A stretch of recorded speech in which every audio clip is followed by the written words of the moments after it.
Last night was really windy and snowy. Woke up this morning in the camper and it's snowdrift. I don't know if I can get out today.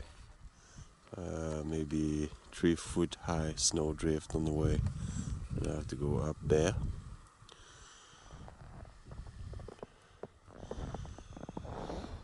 It's crazy. And it's March 28th. It's supposed to be spring. Can't even see the trailer anymore. Look at that.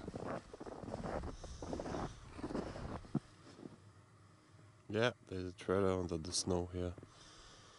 Big snow drift. It's crazy. Never saw that before.